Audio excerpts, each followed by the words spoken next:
you don't know where to start, there are people that are willing to help. You just got to like reach out.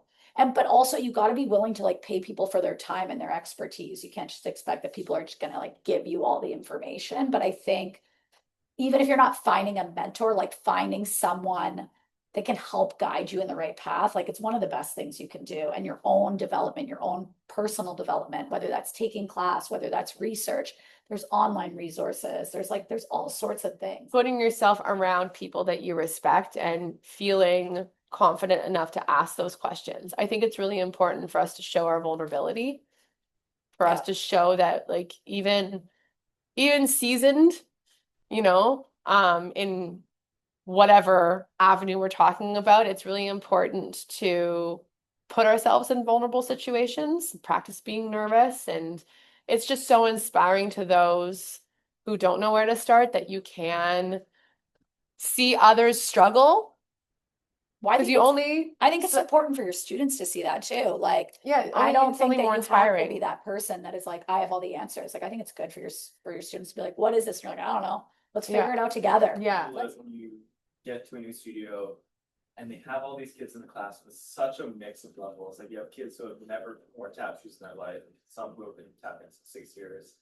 You have to teach all those foundations. A lot of the more advanced ones get very bored with it, even though you're trying to split or do variations that can apply to both levels, but it's hard to manage that. Do you have any suggestions for that? Can you reverse it immediately? Can you sing it to us? Can you count where the pulse is? Right? If we're in 4/4 time, can you clap 2 and 4 over top of what we're doing while reversing it and singing the rhythms at the same time? There's a world of challenges when they need more technique.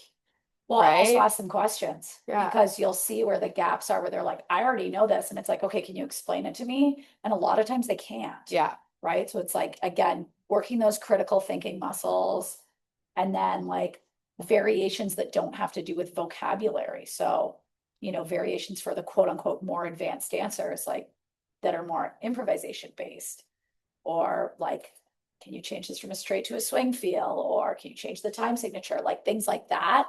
I think that the thing that I found, and again, it's really hard in this current like studio structure that is existing right now, but the more you can work conceptually, the more it kind of evens the playing field too when it comes to like levels and experience. The wrong things are being enforced with those advanced dancers because they don't think they have anything to learn from a beginner. But if we're placing improvisation at the forefront of what we do, you can still be working on phrasing, choreography ideas. But if memorization is not the gold standard, yeah, then how can you shape the culture of that class and have others learning from each other, right? For whatever reason, they're conditioned to think that, no, I can only learn from you. You are my teacher and you are the one with the knowledge. I cannot learn from this person beside me who I'm way better than. Why? Because they were rewarded for that at competition. They have the best steps. So it goes back to the steps, right? Like, and the what is tap dance beyond the steps? Yeah, but that's incredible fuel for you as an educator. I've left a lot of classes saying, especially workshops, saying, it's good that you didn't get it right away because you can go practice something. That's the point, and I don't want to be giving you a big long combination today. You already got that yesterday or this morning, or you're getting it later. What can I leave you with? Something to think about. Because if you can be thinking about this when I leave you, then something can actually happen with that because you can be forwarding it. But if you're just taking from me, then it just stays here. We have to understand, where did it come from? How did we get it? What is it? Who is giving you an idea? And then what can you do with it? If we're not constantly thinking in that thread, like that through line, then it stays the same and it stays like in this product-driven thing that is nice and fun for those things, but it doesn't go anywhere and it doesn't inspire this authentic thought or connection. And that's what the forum is about, not about winning some stupid trophy. I often say to folks is, as you're establishing that relationship, or as we establish that relationship, not only to ask me like, how do I apply for this project, but to tell me like, what is your practice? Like, what are some of your longer term projects, or what do you see yourself building towards? Or how do you usually work? How do you want to work? Like, because some things I might be able to tell you are not just about how to, you know, twist this project into this category to like for this program, but also like, well, have you also thought about that program, or have you thought of staging it this way so that you know, you've got a little bit of time here, or you can build your resources in a longer term way, or so there might be other conversations we can have, which aren't just about how to make this application successful, but how to think through a project. Like, let's think about big picture and work backwards from there with an openness that it can change. If we're just thinking about tomorrow and what's next, and oh, I need to get this job for this season for this, what do you actually want? Because everything is accessible to us if we work towards it. It just might not happen on the timeline that you think. But what do you actually want? Isn't that the coolest thing in the world? It's all possible. And the more that we talk about what we want, the more that we ask questions about what we want, and the more it happens, and the more it inspires other people to be able to do so. And that's how we build the sector. That is, there is a lot of information out there. And it really does pay to sign up for the newsletters, follow them on socials and whatever, that all of the art service organizations do. We each offer a very different perspective on things. Canadian Dance Assembly, for example, they focus on national advocacy. What do we need as a sector, all dance? What do we need moving forward? They can work across provincial boundaries. They can do all sorts of things. They're really amazing.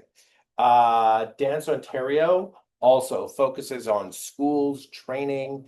It does a lot of provincial outreach. Runs a festival every year where they bring people in, and us as well. DTRC at the same time, the Dancer Transition Resource Center. So whether you're transitioning into dance or you're transitioning out of dance, the DTRC is an organization that can help you make that transition. So just signing up for the newsletters and getting that information, or following them on socials, like whatever's your favorite way of getting communication, do that, because that information is invaluable. And sometimes it's very nice that Soraya does that, speaks to it, but not all officers do that. Yeah. And not all councils do that. It means getting tap dance in front of eyes that wouldn't normally see it, especially eyes that belong to people who the form relates to. Mhm. So speaking culturally, racially, and also just the form itself, I think of like jazz musicians, jazz percussionists. Do they know how tap dance relates to their form? Right. Yeah, and I see that done through presentations, like shows, and the audiences that attracts, and then through that educational standpoint of where can people take class, or where can people learn about how to jump or how to how to be in their shoes from a musician's point of view. Yeah, it's very broad. Yep. Like the legacy part of the outreach thing, it is crazy to me to accept and even cognize that, like, I was like 15 and I got to meet the Nicholas brothers, and I got to meet Buster Brown, and I got to meet Jimmy Sloan, and I got and so now that I'm almost 42, the really strange position, I'm gonna put it this way, please disagree, to be in charge of myth making. Myth making meaning, how am I going to make these people relevant to people who've never met them, so that they become, or their story becomes a kind of example of an ethic within the form itself. Their story becomes like a bigger lesson. It's like because they can't necessarily get to know them directly.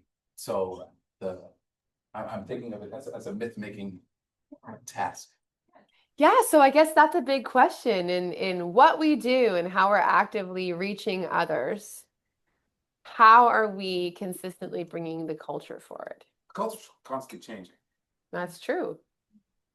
The culture is changing, but the culture that I experience isn't changing anymore because it's in the past. Right. And that, yeah. And so that's the part of it that I think we're trying to capture what it was that was in the air in that moment of transmission, that it doesn't come from just teaching the steps or, you know, the routines and then saying, been there, done that, but comes from the magic that was the connection between music and dance, and the magic that was the connection between mentors and proteges, and which comes very much from that culture. Mm-hmm. The magic, you know, the magic that was the understanding and the respect between the musicians and the dancers, and the magic that was oral tradition, where the respect was not on whether you could read music, but it was on whether you could live music, you know, and that value system, I think, is what we're struggling to keep. And I think that the loudest message that we need right now is, you know, stop and listen. Make sure that you're doing something that's completely unique to you, and constantly we have to constantly question our reasons for doing things. And so there's a few things some ideas that I want to share that I'm trying Please, to do, yeah. and maybe it'll spark something, or someone will have an idea for me, but I did just apply for something that would be curating a residency in Barrie for dance teachers to be paired with a musician in studios and do whatever they want, whether that's like to create a performance or to just figure out how to teach with a musician. So I don't know if I'll get that, but that's still an idea that I do want to continue to like try to make happen. And then something else too that Travis was going to be a part of was through one of my collaborations in Barrie, who works at Uplift Black, which is an organization that uplifts the voices of the BIPOC community in Barrie. And so we were trying to get something funded to have Travis come out and to teach tap dance to the community. And then I also wanted to be able to invite studio owners, kids, whatever, to come and just like learn about the history and be a part of that. So those are just two ideas / projects That's that amazing, I Bree. do want to make happen still, so that there's access opportunities, so that it'll be brought to the studios. They don't have to go out and seek it. Yeah. Those are just some of the things that I'm trying to think about, still be a part of it, even though I'm not teaching. Yeah. Just to hear like where everyone is contributing, and like hearing that is really inspiring, and I'm excited to witness that happening around me. It's like such a great community. Like, I'm so grateful to know all of you, and it's just like, it makes me like want to continue because I'm surrounded by such like supportive. And new things are happening all the time, and we need to discover new ways of doing things, and that can be exciting. It can also be terrifying, and hopefully I can lean in more on the excitement part, and events like this, particularly this event, is helpful towards that. So thank you very much. Yeah, of But course. I feel like whenever I have these conversations, like it just always kind of like reaffirms my values. Like I know what my values are and I'm very, very steadfast in them, but it just reaffirms like, okay, this is what's important to me. Do the work. Mhm. Take the blinders off for a second and like do what you can, but like don't get caught up in the shit. In the excuse me. noise, yeah. In the noise, that was a better Yeah. use of word. I gotcha. But yeah, that's definitely. It's hard. I mean, we're artists, we're emotional people. Art is emotional, business is not. Yeah. We're all supposed to be exactly who we are. So how can we just like move the thing forward? It's going to look different for all of us. So the more that we can talk about what's important to all of us, the more that we can keep work happening on stage, in the studio, in the community. What does community even mean to you? You know, like there's so many lanes, right? So with that, I'm going to end our discussion number 3, and we're going to get some drinks and some food, and then musicians are coming in like 20 minutes to set up, and we'll get jamming soon. That I know. Yeah. Yahoo. Okay. And one big on camera thanks to Frank for hosting us. Yes. Such a great space.